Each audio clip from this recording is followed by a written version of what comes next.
Welcome to Guided Soul Reflections with Sangeeta and Purnima. Here, healing and conversation merge, and awakening becomes an integral part of everyday life. Come as you are and take this journey inwards with us, with stories, soul tools, and gentle guidance. Hi, Purnima. How are you doing? I'm good, thank you, Sagita. How are you? I'm great. I'm so excited to talk about self love.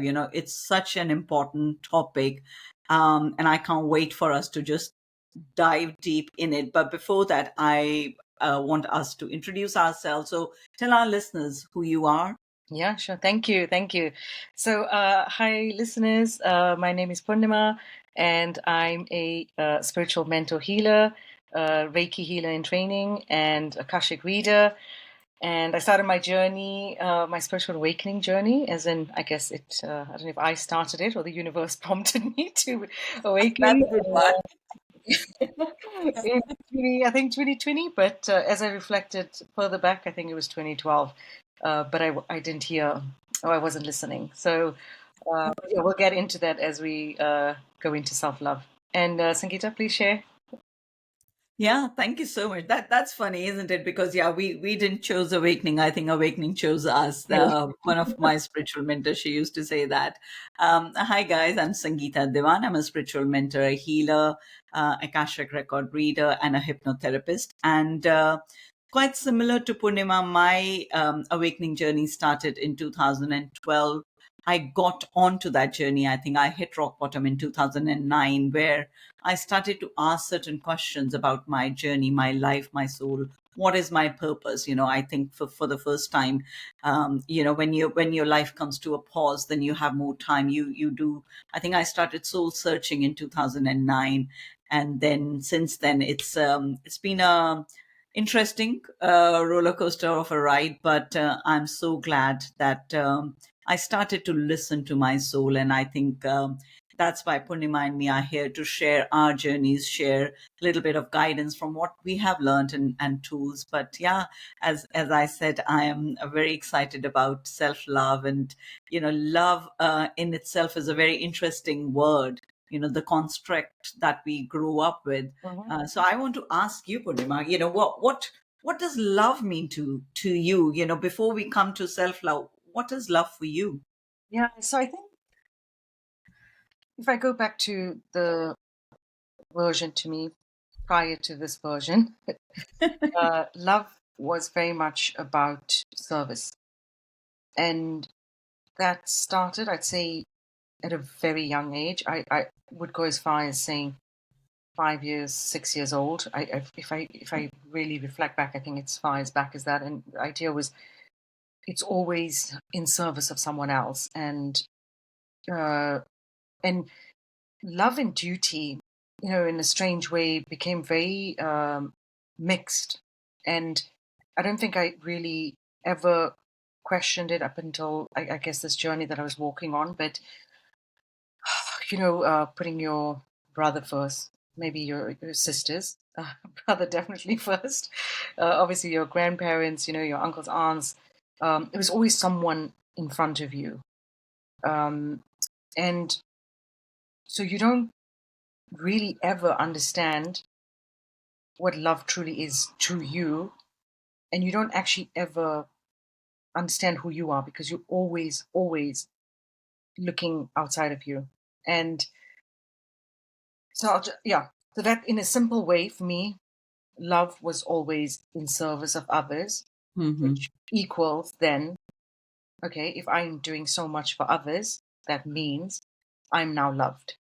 Hmm. So, Very interesting, isn't it? yeah. Yeah, because mine was quite similar. Mine was, of course, love was about giving, but more of a sacrifice. Mm, Love is about sacrificing your own needs, your own wants, desires for others. And, like you said, I learned that by observing. And then when you grow older, you're told that, you have to do this, and this for, your siblings, your parents. Love means you shouldn't say no. There's a duty, there's a mm, responsibility. And for me, it felt quite heavy. It was like you're bound to certain people because you have to love them. Yes. There is no questions asked. There is like, there's an understanding of that. But going on this journey of awakening and discovering myself, I think it just, the meaning of love truly changed for me. And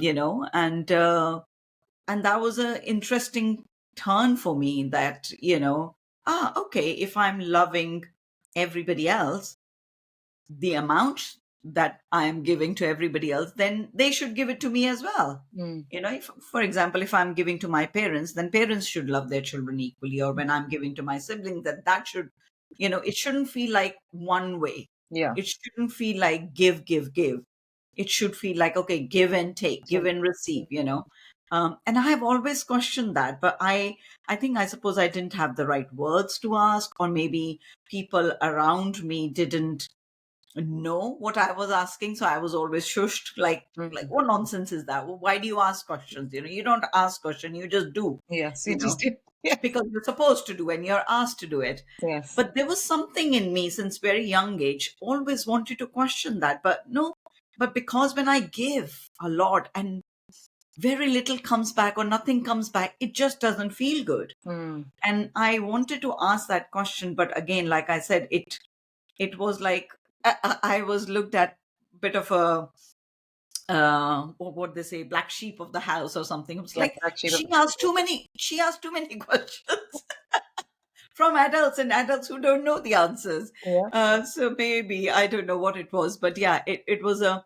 love was, like you said, duty, responsibility, but felt not equal. Mm. And that's where it wasn't sitting well with me until I started to learn about love in a very deeper or different kind of way. Yeah. But now you understand, Purnima, a little bit of self love.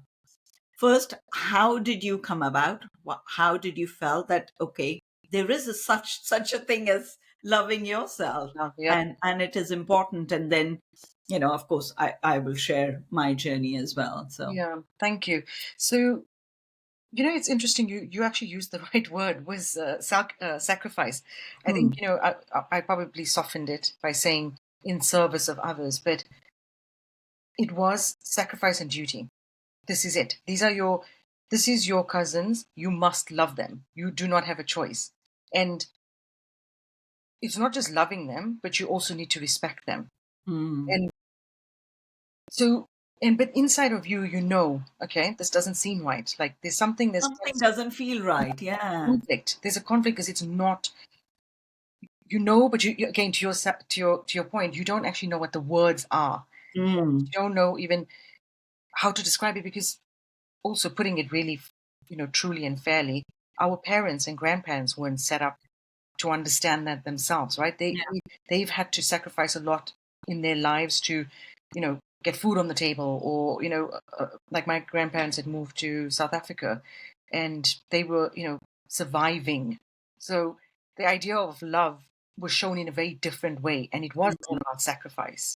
So you obviously learn from that, you observe that, and then you think, okay, there's only this version of it. And then you're like, well, who am I to question it, right? So you go on through life, and then, so I would say, gosh, I sometimes now when I reflect back on it, I don't regret that I loved people as deeply as I did, or the acts that I showed, because that was a part of my journey. But until I started this healing journey, and what took me to the healing journey was the arthritis, and the arthritis was basically the last sign that you have got stuff within you that you are ignoring. And the universe had been showing me signs throughout time to say, deal with your childhood trauma, deal with it. You've not dealt with it. You think you've dealt with it. You need to acknowledge it, you need to accept it, and you need to release it. And how that was manifesting was people pleasing, not actually talking my truth. So constantly suppressing the voice, having no boundaries, like absolutely no boundaries. I didn't even know what the word boundaries was. and, uh, True. and I certainly didn't know what the word self love was until I Yeah. started this journey. So the And self-love is not something, it's not something that, you're sitting around with tea and, it's like a fun little thing. It's hard work to go in, really. It's uncomfortable. Makes you look at yourself in a very different way. You see all the, like the lights and the shadows. But in that, you finally get to that beautiful nugget. And then that's where the magic is. Because once Yeah. you see you for who you are, no one else can tell you who you are. They can show you through your life experiences and your interactions. But you, for me, for the first time in my life, I'm steadfast in who I am. And I wouldn't be here with you talking if I Yeah. wasn't, because for me to get onto a camera was, as in talking and showing my face and having an opinion, Yeah. has been one of my hardest things. Um, so yeah, so, you know, I'm really grateful for that. I'm grateful for that journey. So, Oh, yeah. so beautiful. And I think one word that really for me was important here was boundaries. And I think that was shown to me. So for love, like the way I was brought up and what was shown was sacrifice and giving without questioning, giving without any boundaries. And I think I remember starting my self-love journey started after my husband passed away in 2021. And that was the first time I remember after a couple of days and I was just like, okay. Then I got into, the arrangements, the funeral arrangements and everything else. And, till then my friends were helping us like with food and everything else. But then once the house was empty and I had nothing to do, nobody to take care of. Yeah. Mm, My children were, in their own space and all of that. And I remember waking up one day and thinking, what do I do today? What do I cook for breakfast? Because there's nobody to ask because I always went away, and it was a painful morning. I remember that, and when I asked that, and I just cried. Yes, with sadness because I was lonely. Second, with sadness of I am 52 years of age, and I have never asked that question to myself, Sangeeta, what would you like? you know and that was um, a huge awakening for me again, saying, oh my god, I have always loved people with so much of um, passion, so much of like, yes, you are my loved ones and I'll take care of you like anything. I poured into people, with my energy, with everything I had. I am always like that, and when I'm connected to somebody, I cannot just give little bit. yeah. It is all or nothing kind More of than thing. nothing. Yeah. Which so which was difficult for me to say, okay, how do I check in with me now? That was a strange kind of thing. So I said, okay, Sangeeta, you have to eat. Yeah. So what do you think? What do you feel like? And I suddenly the answer came, oh, I feel like having paranthas. I was like, oh my God, I haven't had paranthas for ages. It's like, but it felt like such a faff to Mm, get up and make so much effort for me. And then my another voice came, but you would do that happily for somebody else. yeah. You wouldn't even question. Mm, So why are you questioning that? And that day I realized that the love that I've been pouring into people, and yes, there was a lot of disappointments in my life, be it from family or friends or anybody else. It's like, no, Sangeeta, how about you start loving yourself? This is your time. There is no other perfect time. You're on your own. You have to take care of you. So I started from there, and then I started to ask weird question. Who would you like to see? Who would you not like to see? And slowly, what I learned, and it was a tough journey for a year, mm, you know every day I was learning something new about myself. I was like, oh, that's exciting. I need to get to know me. And I was like, oh, I like this woman, or oh, I don't like what you do, kind of thing. And I realized that I didn't have any boundaries, and mm, I realized how I allowed, yes, I can blame a lot of people, but I allowed people to walk all over me. I allowed people to manipulate me because I didn't know how to say no, yeah. because nobody else taught me. Mm, And when I started to practice that, people started to show different side of them, Mm, because till then people were getting anything and everything what they wanted from me, mm, because I thought, oh, I should look after my friends, I should look after my family, I should do this, I should do that, all those shoulds which we are taught. And so actually I don't need to do it, I don't want to do it, those kind of things. And it took me a year and a half to empower me with those wordings, and it was very difficult. It was so uncomfortable just saying no. When I remember first time I rejected a friend's phone calls, like, I don't feel like talking. Oh my God, the guilt was so, it's like, oh, what if my friends want me? What if she needs me? What if, da, da, da? And then the another voice says, hey, but what if you're not in the right space? mm, What if you need that time to just sleep, or mm. just meditate, or maybe just watch something? Yeah. Maybe you're not in a space to for anybody else to dump their emotional stuff, because I allowed it. Yeah, So it was very difficult. So I think two, three things was really profound. The shift was having healthy boundaries. What does having healthy boundary means? yeah, I had to search for it mm, literally on the internet. Oh, yeah, what does it mean? yeah, yeah. And the first thing came is saying no. I was like, oh my God, I have to It's the say no. hardest thing. I have to say no to people I love. Then how will I show love? But what I learned, that no, it was so important for me, because at that point I was very vulnerable, Mm, very, very vulnerable. And I look back in my life, I allowed a lot of people in the name of love to take advantage of me.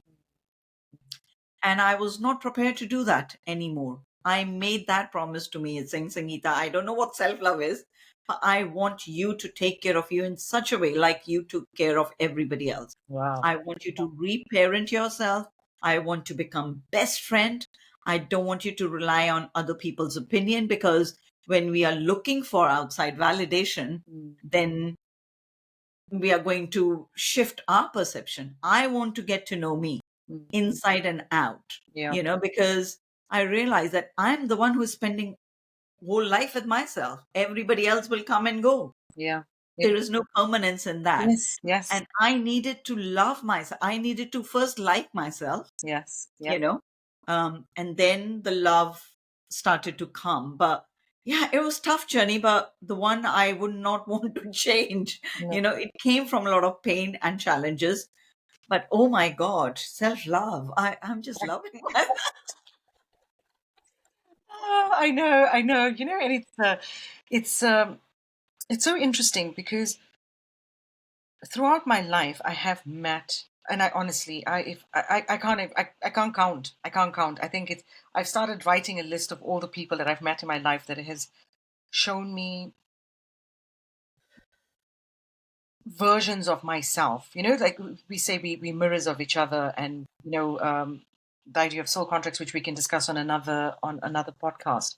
Yeah. And to your point, I don't regret any of that.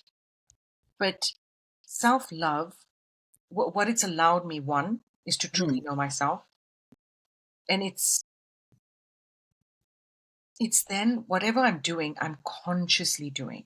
I'm yeah. doing it from a space of, if I'm meeting you, you're going to get all of me. And I think I remember you talking about this outside of this podcast about when you give someone your attention, you give all of your attention.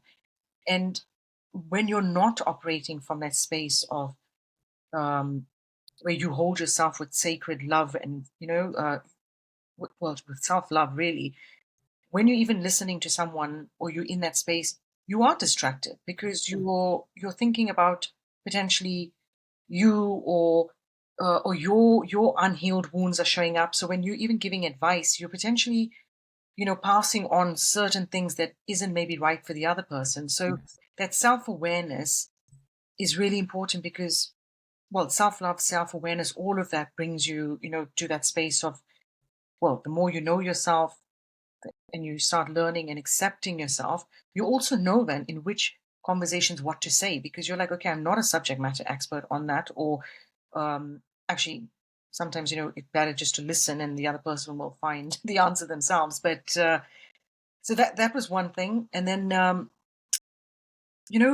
other part of it was, and I think maybe we've talked about this previously, is receiving love. Yeah. And I somehow really struggled with that. It was, and I think again through the healing, it was. I didn't think I was worth it, Yeah. so I went so far on showing that I would do anything for anyone.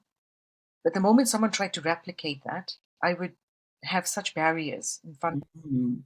And now, like recently, I was just talking to a friend, and I noticed just even recently, um, and I'm not saying allowing as in I'm allowing you to, but that softness that I've reached where when someone's cooking for me, or even realizing that actually where I did practice self love, when someone's cooking for me, allowing that person to do that and receiving that, Yeah. because they're actually cooking for you with such love and with heal, like they want you to heal your body.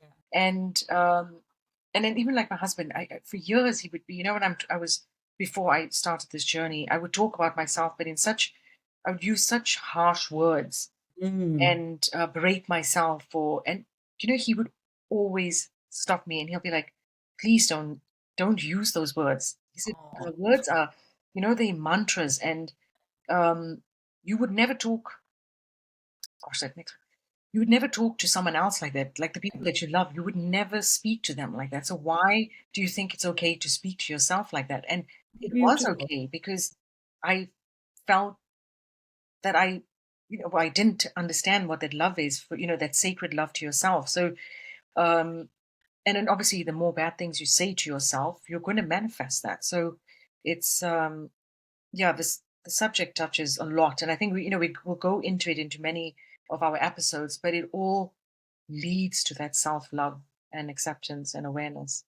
Ah, so beautiful, and I think that's when I started to do my shadow work long time ago. Mm, I realized that how our self-negative talk was impacting us on a not just on a physical level, on an energetic level, and how we are bringing about kind of that energy. We are attracting more of that. If I think I'm not enough or I'm not lovable, one of my thing was I'm not lovable. mm, Because of certain things that happened in my past, in my childhood. And when you don't feel lovable, you will, like you said, you will do anything to receive that love.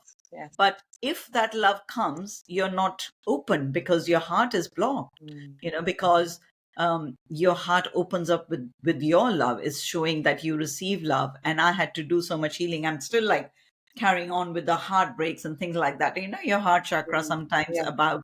And the day I realized that my self talk was so negative, it horrified me. It really did. I was thinking, oh my God. And if any of those words that somebody else will say to me, I would go mad. yeah, Yeah. yeah, If out loud they say it, I'm sure yeah. people were saying it quietly behind your back. We can't control that. But That's I was thinking, their healing that they need to yeah. work on. But then the day I started to recognize that, I started to accept myself and saying, hey, Sangeeta, it's okay, you have been hurt, you were bruised, you were bullied, and things like that. So naturally, what other people thought about you, that became your self reflection, that you thought that's who you were. Mm, But you're not, none of those things, you're not. You're such a beautiful, kind soul. And I used to then started to really talk negative to me and saying, why were you so kind? Why were you so giving? And all of that. yeah, And I remember I went through that phase of 2, 3 minutes, like, I don't want to give anything to anybody. And then I realized, actually, when I started to work, I was like, actually, I give to people. Before that, maybe I gave to people to maybe receive love or appreciation or acknowledge me or see me. But when I healed those part of me, then I think, actually, when I'm giving, it's like that love that I'm giving, it's produced here. So mhm, I am the receiver of that love first. yeah, Then I give. yes, So then I give, then it feels really good. yes, But then I realize, but will you feel bad if it doesn't come back? mm, And then I had to work on that. It's like, no, because it's the overflow that I'm sharing with people. I know how to create love. I know how to love myself. If it comes, that's a bonus. yeah, Yeah. yeah, I'll receive it with open arms. yeah, If it doesn't come, I'm not going to resent. I am not going to look for it. I am not going to sulk, Mm. kind of thing. And that only happens when you start heal your wounds, childhood wounds, the traumas. There's so much, goes into our work. Like you Oh, said, it's not an easy, but I love, say, I love that what your husband said to you, because it's about people making you aware of it. yeah, yeah, You're harming yourself, yeah. you know and a lot of us do that without Without, having any awareness of it, yeah, and it's so harmful for us, for energetically, because it keeps us stuck in that vibration, isn't low it? vibration. Yeah, um yeah. I read a beautiful quote today I wanted to share, and it says, self love won't give you butterflies, okay? Because we look for that love from Yeah, outside, isn't it? That gives you butterfly and excitement. yeah. So self love won't give you butterflies, but it will definitely give you wings so you can Oh, fly. beautiful. You That's know? so, so beautiful. And I was thinking, I'd rather have self love. Yes. And, just, I guess, yeah, just closing on that point there. I've had so many experiences, deep soul experiences, I guess, during this awakening journey. And I can't now look at another human being truly without without love as the Hmm. first. Regardless of, the judgment is almost not there, and it's empathy. Oof, wasn't read that. But yeah, and it's gosh, sorry, I was.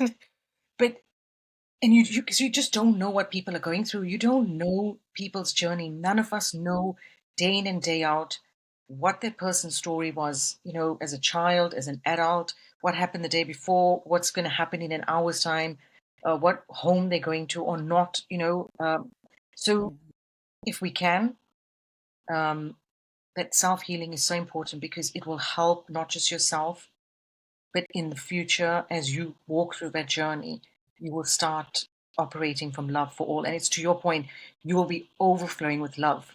Yeah. That, Oh, yeah, I love tears, so it's okay if it's coming out. You're picking up some collective energy, definitely. And it's about true. That's one of the major shift in me, that when you look at people, especially when they hurt you, you're very judgy about them, and it's like, how dare somebody can behave like that, how they treat you.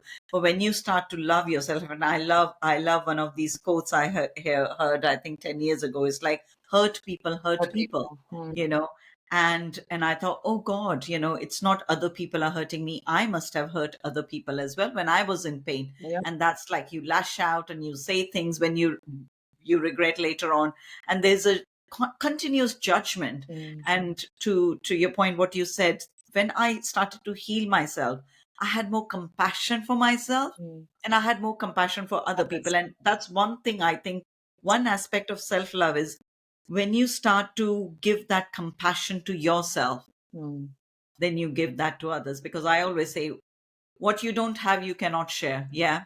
The minute I started to accept myself with all my faults, with all my weaknesses, and all my beautiful strengths, I started to accept other people as they are. yeah. Yes, you move away from certain people because they're continuous in that loop of creating pain Yes. for you, but you lovingly let them go and saying, Yes. okay, may you heal, Yeah. send them with love, kind of thing. And when you have more compassion for you, then you'll have more compassion for other people. So I always think it always starts from self. Yeah. So who are we not to love ourselves? Yeah. Because Absolutely. we are divine creation, Yes. and we are beautiful. We are not perfect, but we are beautifully imperfect, Yes. walking on this path of spiritual journey or awakening, getting to know ourselves, isn't it? Yeah. That's what I think we can do, is get to know ourselves, invest that time and energy in ourselves, being, like you said, being present with other people. That's what my definition of was love was. I give 100% presence to give love, and now I'm giving that 100% present to me. Yeah. It's like, Absolutely. Then what is happening in this moment? Yeah, yeah. that is self love. Yeah. So I'm saying, okay, the time, the everything I invest in other people, I'm going to equally invest that in me, Yeah. and it'll start from me. Yeah. So the people will receive the overflow of the exactly, love. and receive the highest self version of you, right? Yeah. It goes back to that oxygen mask Yeah. analogy where, how can you help? How can you even know what you want in love? We constantly searching for this idea of love. And Yeah. I know we'll probably pick up on this on many of the other podcast episodes, but um, how can you be searching for something when you don't know how to practice it on yourself? So Yeah. yeah, And don't search, because there's one place you'll always find, it's it's within you. you. Yeah. And that's why there's a beautiful thing I read somewhere of Lord Shiva, and Parvati ji says, you know you give it so easily, you give yourself to somebody so easily, and so how do I spend time with you? And they said, no, people are always looking outside of them, for me, or for love, for appreciation. But one place they never look is Yes, within them, themselves. and Yeah. I'm always within them. And that really shifted me. I said, oh my God, That is. so Yeah. looking within you, going within you, and starting to love yourself is the place where you'll find everything that you're searching, so. Wow. Okay, let's do our card reading. I'm going to pull a card, and actually, while I'm doing that, one of the tips that I practice, and especially on moments when I'm not feeling it, because I know it's not something Mm, that you do also need to constantly not practice it, but be in it, remind yourself. yeah, It's just putting your hand on your heart, looking in the mirror, and saying to yourself, "I'm love. I am love, and I'm enough." yeah, And that little mantra helps. And to be honest, I practiced it loads, and I can see the power of that. So yeah. it's one of the tools. Beautiful, beautiful. Okay. Wow. Gosh, this is okay. It says to conform is to die inside. Mm. Brave and be yourself. Which is, Thumbs up. yeah, I mean, you're only going to be able to do that once you go in, accept yourself, and love yourself, right? So, conforming can be a positive in certain situations. For example, when someone conforms out of politeness, this card has a warning. To live means to bravely follow your own path. Following the paths of others means, in a sense, dying and withering inside, right? So that's that duty, that sacrifice. You merely exist on the path of others, but you cannot live. You will find the light of your own life only on your own soul path. Recognize and acknowledge your lies and errors. It is a mistake to believe that you can please everyone and follow their wishes. It is impossible. You have been dazzled by the bright kaleidoscope of colors of those who rob you of your strength and your light, and you have lost yourself in them. You have conformed as a chameleon would, and you are making their resonance and opinions your own. It is time to realize this and learn how to say no. It is time to say only your own colors of your life, to feel only your own happiness, and to let your own light shine out. Inner life or inner death, which do you want, and who are you? It's now time to rebel, to start a revolution. Free yourself from your lower negative energies and decide who you want to be. The moment has come to share this with the world and those around you. Do not hesitate any longer. Your soul is speaking to you. Listen to your heart, your feelings, and listen to your own truth. Wow.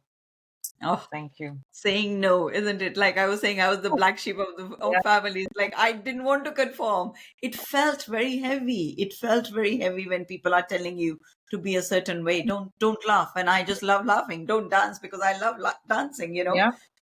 It's like people program us from very young age. Yes. Yes. If it's a girl, you're Yes. programmed in certain way. If it's a boy, but like you said, we can talk for hours. But Yes. the card that I pulled, look at the card. It's so I beautiful love colors. Oh, all the purple and pinks, and it says the Great Mother, surrender to the mystery and trust. The Great Mother ushered you in when you took your first breath, and she will be there when you draw your last. She knows how challenging life on earth can be, that at times being human can be painful, lonely, and confusing, that the polarity and separation can be difficult. When your soul remembers the oneness of Source, but at the same time, it can be incredibly glorious and sweet. We often see things as either good or bad. When things go well, we make it mean that everything is okay. And when things don't work out, then perhaps we have done something wrong or have something to fix. We have forgotten that life on Earth isn't like that. Polarity is at the core of Earth experience, and it's through the polar extremes that we grow the most. We are not meant to avoid the night, the shadow, and the winter. This life is but a single breath in that inextinguishable existence of your experience as a soul. Hand over your worries, hurt, sorrow, fears, and doubts to the Great Mother. Lay them on her altar. Return to the sureness of the soil. Fall fully into her arms. Surrender to the mystery woven through it all. Remember that while these extremes are difficult, they can also be magnificent. That unrestrained joy is close to grief than we think. Mm. And perhaps the more wildly the pendulum of life swings, the more you can say, I have truly lived. Yes. And the rose transmission is, I'm ready to embrace the extremes of my life. I lay all that I'm carrying onto the altar and fall into the Great Mother's arms. Wow, so beautiful, so beautiful. A wonderful way to end today's session. Oh, Great message for our listeners, and hope people find some beautiful nuggets in there to help them on their journey. yes, I absolutely loved our podcast, and like you said, we'll bring lots more stories, self journeys, and tools that we share as well here. So I really hope that you have enjoyed. Thank you. Okay, so this has been Guided Soul Reflections with Sangeeta and Purnima. Before you move on with your day, take a breath and notice what's one thing you're going to carry forward from here. Until next time, be gentle with yourself. And if you feel called, reach out. You'll find the details in the notes. So reach out to Sangeeta or myself, and we'd love to walk this journey with you. Take care. Thank you. Bye bye. Bye.